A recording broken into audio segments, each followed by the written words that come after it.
Hello guys, you know that the city of Kharkiv, one of the largest in Ukraine, is very near and dear to my heart. I've been there a number of times. I defended my PhD there, and I am always impressed by the strength, resilience, and bravery of its people. Since recently, Kharkiv is under tremendously violent attacks of Russia.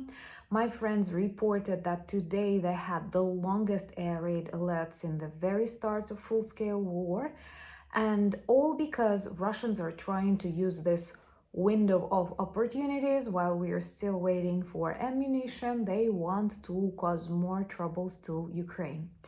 We follow the news. There were updates about the potential occupation of 4 Kharkiv villages, but all of Russian invaders were neutralized. And in this video, I want to tell you more about the importance of this region and why Russia is trying to expand Ukrainian front lines, and also about new F-16 training machines that arrived to Ukraine, hopefully signaling that very F-16s will be here soon, and then Russia will be out of Kharkiv, Sumy, and all the other Ukrainian territories as of 1991.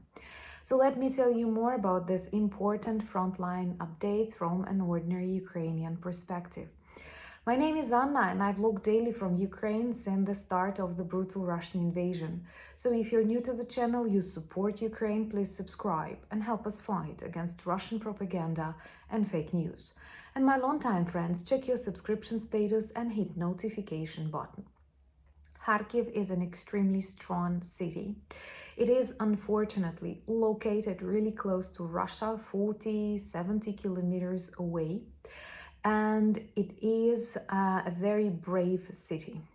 For a long period of time, it suffers greatly from attacks from drones, from cab bombs, and all the other evil that Russia can target on a brave, resilient city.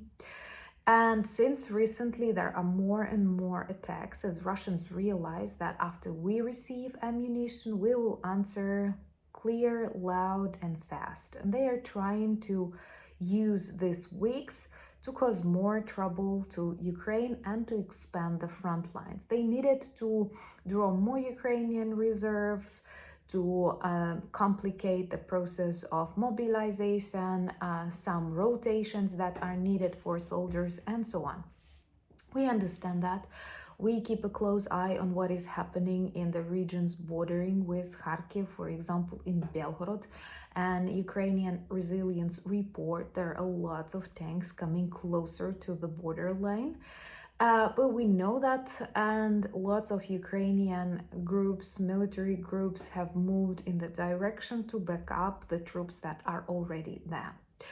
Also, let me tell you about those villages that were reported as the ones under attack. They are on the very border with Russia. Unfortunately, many Kharkiv villages before the war had this weird construction, like when one part of the street is in Ukraine and the end of the street may be already in Russia.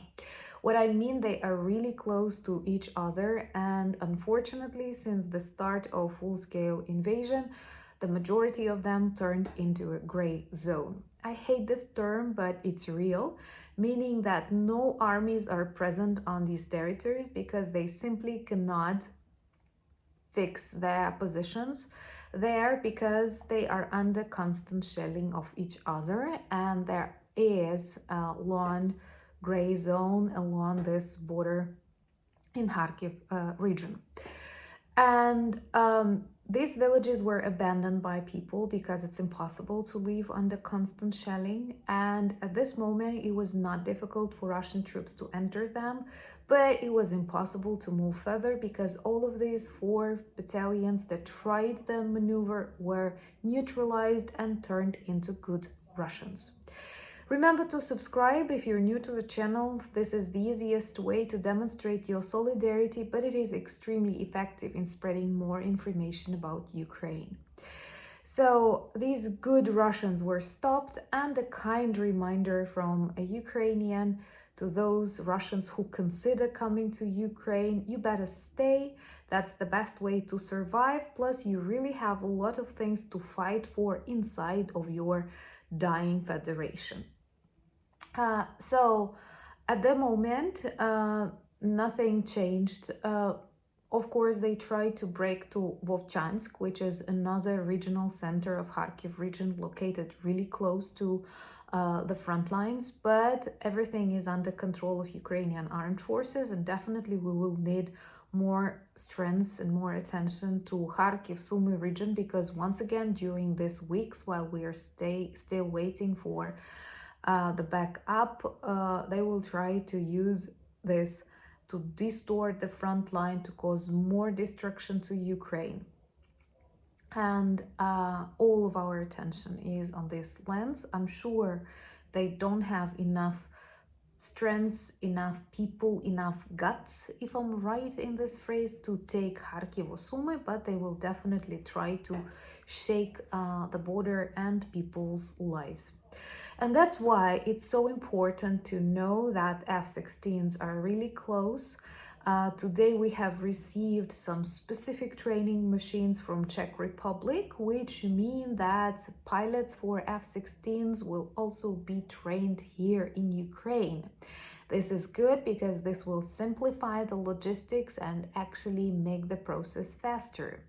I'm sure the very first trainees are finishing their programs, and we expect the aircraft to appear really soon in Ukrainian skies, and I'm sure you will understand when the day comes.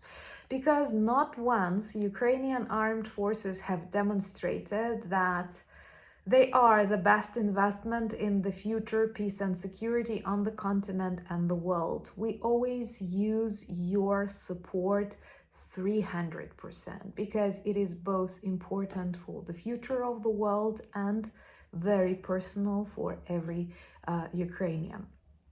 I know there is a joke in Ukraine, like when people come to the period of holidays like Christmas or Easter, they often postpone new tasks for a week before the holiday, saying, let's do it after the holidays, let's do it after the holidays.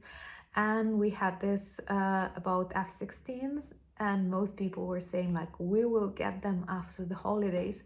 So Easter is over in Ukraine and time for F-16s to arrive.